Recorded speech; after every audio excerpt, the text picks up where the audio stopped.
Jack, how on earth did you turn around a book this fast and introduce our audience to it? It's called Bulletproof. Tell the audience about it. Yeah, Charlie, thanks so much. By the way, is that an Airbnb or what, guys? You look great over there. This is like, of all the road, shows I will that we've say, been doing Jack, this year, it's like the best one. It's our best Daily Wire impersonation. Yeah, we're trying our best to look like the Daily Wire. And, we've got Jeremy Boring in the corner.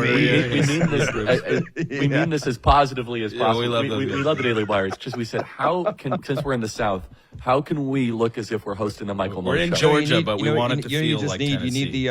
You need the hanging light bulbs now, like Glenn Beck, like the little like the incandescent, like the exposed. Oh man. Yeah. Honestly, it's we had the earlier book this year, and thank you for having us on and the great intro there. And by the way, I have my I voted sticker because yes, even in the great state of Pennsylvania, just like all the swing states, you can vote early. So make sure you do that. It's never been as easy as it is right Jack, now. So you go vote right now. Pause on that thought really quick. So explain that for Pennsylvania. I know we want to talk about your book, but it's county by county in Pennsylvania, correct? Or is it statewide? It is. Now? So each county, it's county by county. So each of the 67 counties are slightly different on this. And they have their own different hours and times on this. But generally what they have is a situation where it's not early voting, but what it is de facto early voting. What do I mean by this? What I mean is you can go even on the weekend to the county board of elections or to various, they have like mobile election centers that are set up around the counties in some areas. They'll do events and like parks. They were doing an event in a park. We were in McKees Rocks with Elon Musk on Sunday, and they were doing one down the street in the Pittsburgh area. And what you do is you request an absentee ballot. So you request a mail-in ballot in person. They hand it to you. You fill it out. You put it in the envelope. You hand it right back. So there's no post office involved. There's no drop box involved. You don't even put a stamp on it. You literally just hand it right back to them.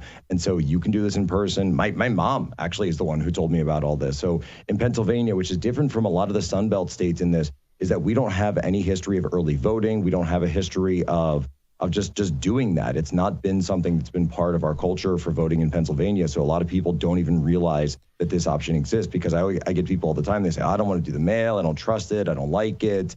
Maybe I'll bring my, they'll say I'll bring my mail-in ballot to the polls on election day. And it's like, guys, why not even just do it right now? Literally, you can just drive down to the election board. But I always tell people, just check with your county, because each county, as you say, does have slight differences in terms of the times, in terms of the ways that you do it. But in all of the big counties that I've been traveling around in, going up to Scranton, going down to the Philadelphia area, going out to the Pittsburgh area, going into like the Harrisburg area, State College, et cetera, where Charlie and I were, that's basically been that system. So Jack, thank you for that. And everyone needs to go vote now. And so tell us about your book, Jack.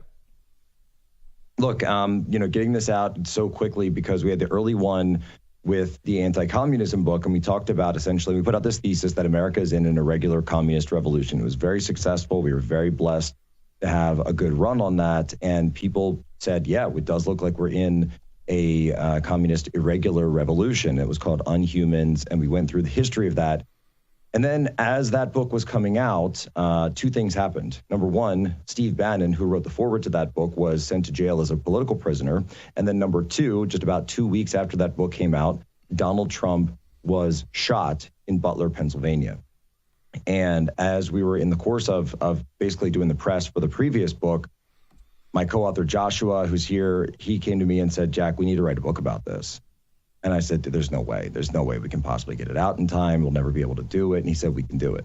And then I said, well, there's no way their publisher would want to do this. And then, of course, the publisher hits us up from Skyhorse and says, you guys need to write a book about this. Because this is something that, unfortunately, we had actually predicted in the prior book, is that if we were in an irregular communist revolution, what are some of the things we would see? We would see political prisoners, we would see lawfare, and we would see political assassination attempts.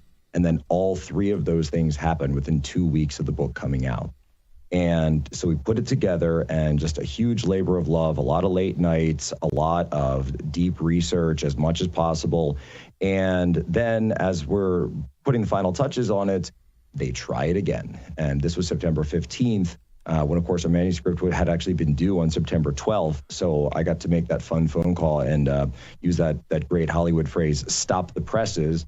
But Charlie, I know you know that I also got to learn that in real life, when you say stop the presses, it's actually very expensive to stop the presses because you've obviously been printing. And so you have to scrap and pulp everything that's been printed up to that point. But I said, guys, they just tried to do this again, and we need to get that information in there because this second one has direct ties to Ukraine, direct ties to the Azov battalion, direct ties to a lot of the shady stuff that this election is all about. But most importantly, the idea is that no one's talking about this. It's just not been part of the zeitgeist. We all saw a miracle happen on July 13th. It needs to be out there. And I think most importantly, just on a personal level, I think the honor that we have that Donald Trump Jr. actually gave us the foreword to this book. Because for Donald Trump Jr., this isn't just a politician. It's not just a celebrity. It's not just the guy who's on all the podcasts and does all the shows. It's his dad.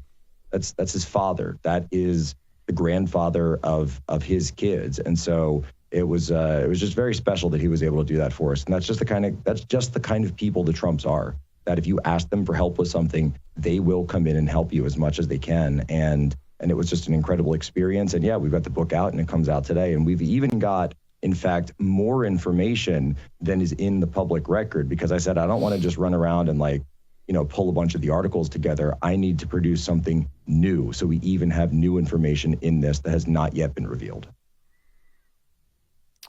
I love that. Andrew, do you have a thought here before I have to tell everyone about Relief Factor? No, as you were talking about that, Jack, I just kept thinking to myself, of all the times I wish Jack Posobiec and Joshua Lisec were not right, this would be the time. And what a tragedy that you were right, frankly, and that you were, I think a lot of people with these types of topics think, oh, you're being hyperbolic, you're being, you're intentionally provocative. Actually, you were spot on, and what a tragedy. Joshua, how did you guys turn around this book so quickly? Tell us. Yes, so the moment that I had heard that Donald Trump had survived an assassination attempt, I was sitting in a Thai restaurant, and one of the Moms for Liberty ladies texts me, and she texted me one text. She said, referencing my book, "So Good They Call You a Fake," and I have a little shtick about that. She said, "So good they try to kill you." That was just her one text message. And I see that, and I thought, someone just tried to shoot Trump, but they failed. That was my first thought. When I saw it, and of course I opened up my X and a Telegram, and there's 50 messages waiting for me about this. And I'm sitting there watching the video, and my mind flashes back immediately to when I turned on the television at 10 years old and I saw the first tower fall on September 11th. It was that sort of a moment. And being a youngster at that time, I was an observer. But this time, I realized that this story, I would find myself a participant in. And I had a chat with Jack. And immediately, that very same day, I began writing about this. And the way I started the writing was I asked myself, if this was written as if it were a novel, with that sort of story element and the narrative and the emotion and the vibe and the feel that was compelling in that way versus a Wikipedia-style recitation of facts, true and false, I began writing the first chapter, which is now the first chapter, the opening chapter, the seconds leading up to, the seconds of, and the seconds following the Butler, Pennsylvania assassination attempt. I began writing it that very night, July 13th, that Saturday. And it was in the following days that we began working on this more. And we looked at some of the best-selling books that cover the JFK assassination and how those were structured. We looked at Roger Stone's, we looked at others that have been successful, and we began structuring an outline for this book based on that. And my process with books is I like to do the hard stuff first. And the most difficult part of any book is the structure. What goes where in what order and how deep do you get into the material? And so that was the process, is laying out those 9 days in July, how everything changed, how this shot meant for Donald Trump took out Joe Biden. And then, after that failed, they tried again. And so the process of first getting the outline and then going from outline to opening hook for each chapter. And then Jack, meanwhile, is sending me every 5 minutes 3 or 4 links or PDFs or reports or interview transcripts that he's had, all of the above. He is getting me, and it's a compilation process, and it's turning facts and figures and tweets and interview transcripts and all that into narrative so that the final product, the Bulletproof book, it reads like a whodunit mystery, but it's nonfiction.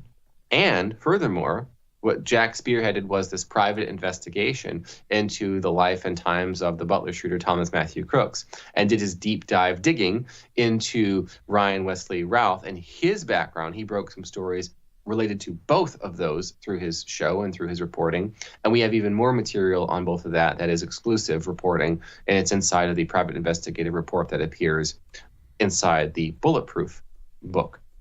The unfortunate aspect of this is, yes, we do believe that it was a miracle that Donald J. Trump survived. But our reality seems to be one that has two sides. There's a give and there's a take. And Charlie, you would appreciate this as well. In order for there to be redemption, there must be sacrifice. We don't live in a get out of jail free card reality. There's no free lunch. And a life was spared that day, we believe, and a life was taken. It was given up that day, Corey Compertory. And when Jack and I returned to the Butler, Pennsylvania rally, that was the famous return to Butler, we were in the front row. There was Elon and JD over there, and it was a remarkable moment. But the Corey Compertory's widow and daughters were near us, and they passed by us, and we were near them, and you could tell they were not having a good day. Not a good day for them. The consolation, though, of course, was that what they witnessed was 100,000 people surrounding them in grieving with him and celebrating the life of this great American hero. And of course, when Lee Greenwood is up there singing God Bless the USA, and there's that line about remembering those men who died to give that right to me as an American, all of us are thinking that's Corey Compertory. All of us are thinking that. It was a beautiful, profound moment